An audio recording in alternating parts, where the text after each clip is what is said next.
Olá, bom dia. Olá, pessoal, bom dia. Quer participar do nosso programa? Acesse a nossa página no facebook.com/Visual TV Brasil. Visual começa agora.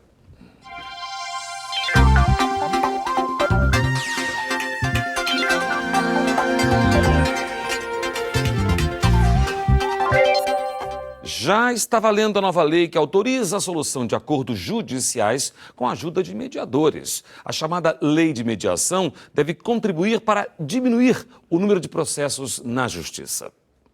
A lei é resultado de um movimento do Conselho Nacional de Justiça que vem estimulando, nos últimos anos, a solução de conflitos por meio de acordos entre os envolvidos.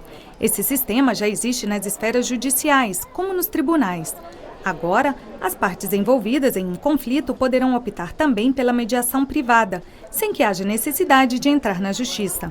Os cartórios de todo o país já estão autorizados a oferecer o serviço de mediadores. A oficial substituta de cartório, Mariana Vicente, diz que essa medida deve trazer benefícios ao cidadão. O que muda e que traz de benefício é a rapidez, né? Porque hoje em dia as próprias demandas pequenas, se você judicializa, demoram nos juizados especiais. O custo, porque são mais baratas.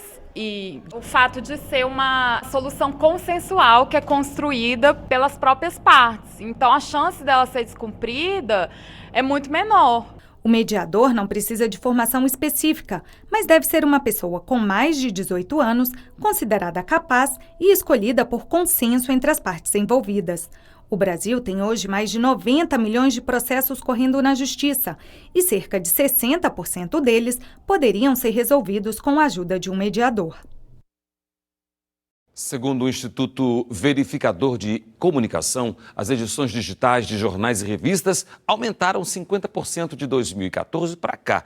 Já as edições impressas diminuíram. Essa tendência traz um desafio para quem faz e para quem vende as publicações.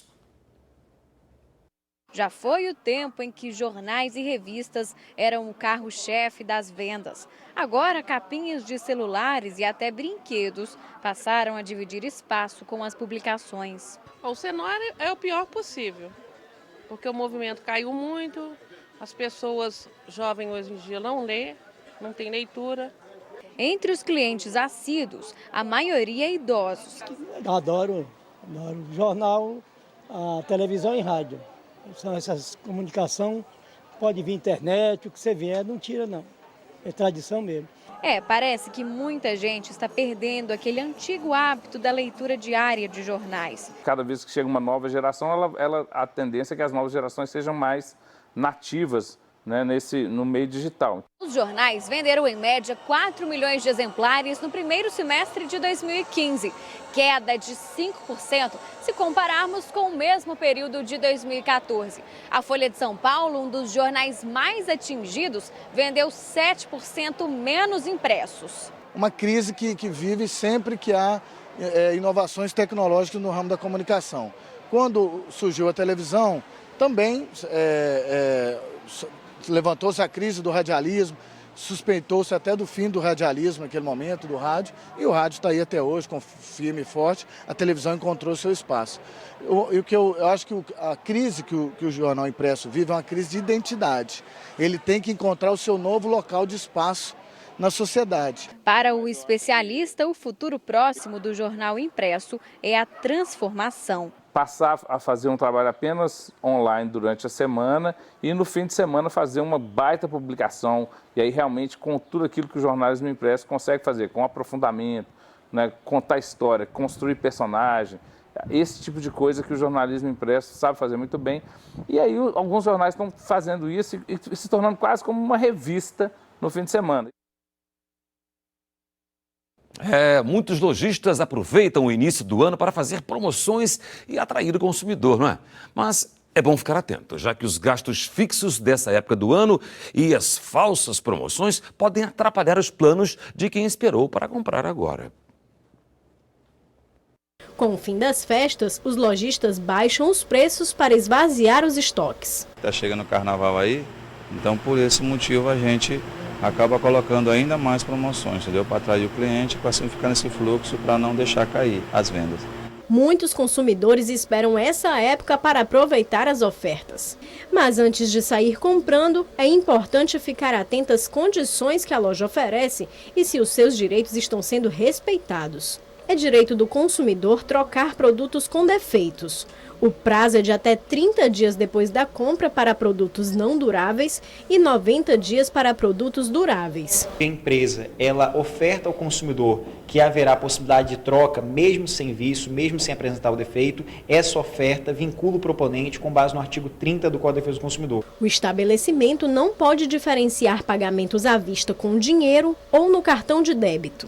Pesquise em outras lojas físicas e na internet se o preço oferecido pela loja realmente está com desconto. Mas a principal recomendação é avaliar se você realmente precisa daquele produto, já que janeiro é um mês com muitos compromissos financeiros, como IPVA, IPTU e material escolar. Seu Ivan já segue essa dica há muito tempo. Porque eu compro só aquilo que eu tenho necessidade. Se eu não tiver necessidade, eu não compro.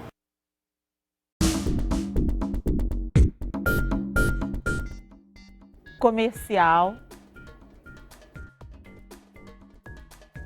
política, programa, internacional. Um jovem de 13 anos que mora em São Paulo está fazendo sucesso na internet. Ele lançou um canal de vídeos sobre heróis brasileiros afrodescendentes. Além de educativos, os vídeos chamam a atenção pela linguagem descontraída.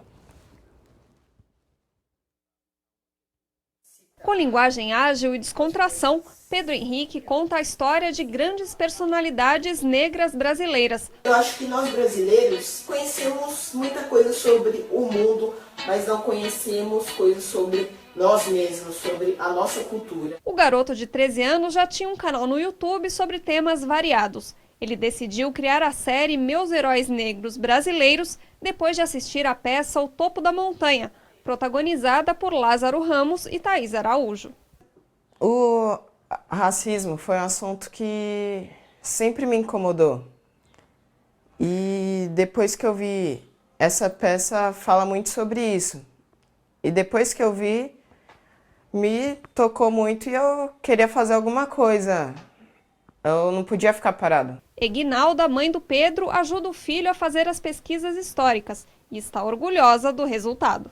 É ele se ver, ele enxergar os heróis afrodescendentes com a sua grande importância, ter se inspirado e se colocar na frente de uma câmera como protagonista, contando história de grandes protagonistas. É aqui no quarto que o Pedro cria os vídeos que vão para o YouTube. Ele já postou os perfis de Zumbi, Machado de Assis, Luiz Gama e João Cândido. E o próximo vídeo vai ser sobre a Dandara, que liderou o Quilombo dos Palmares junto com seu marido Zumbi. Para Dena Rio, do Manifesto Crespo, coletivo que trabalha com a representatividade negra, iniciativas como a do Pedro trazem à tona uma história que não é contada nem na escola. Eu penso muito na instituição de ensino, porque geralmente nesse espaço a gente fala muito pouco, né, sobre a nossa história, né, a memória, a ancestralidade. E para o Pedro, a repercussão está sendo muito boa. Eu já tinha 1 ano de canal antes de começar com esse quadro e tinha 156 inscritos. Depois que eu comecei com esse quadro, agora eu já estou com 6.000 inscritos. A Rota do Café é um passeio turístico que une cultura, gastronomia e lazer no norte do Paraná. A região é uma das mais importantes do mundo na produção do grão. Mais de 30 empreendimentos de 10 municípios do norte paranaense formam a Rota do Café. Em Londrina, que um dia foi a capital do grão, o grande ponto de visitação é o Museu Histórico Padre Carlos Vaz. O espaço, que ocupa a área da antiga estação ferroviária, conta com ferramentas e máquinas usadas na década de 30 para a produção do café. A riqueza gerada pelo café que a cidade se organizou. E hoje o café não é mais a cultura preponderante, ficou então na memória. Né? Então é um patrimônio da cidade, essa memória, e a Rota do Café trabalha com esse patrimônio. A Embrapa Soja é um dos principais pontos na rota. Na área, é feito um tour de educação ambiental e uma trilha ecológica. Na Tulha, onde o café colhido era abrigado, uma exposição apresenta detalhes da cultura cafeeira.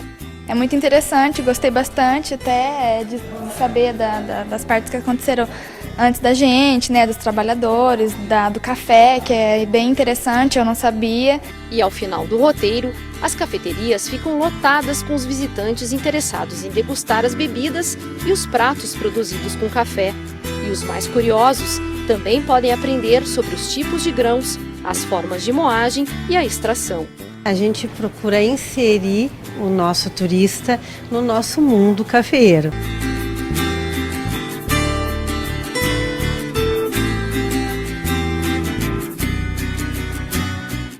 O visual está terminando. Para entrar em contato com a gente, mande mensagem pelo WhatsApp. É o 021 974 522 300. Bom dia e até amanhã. Tchau para você.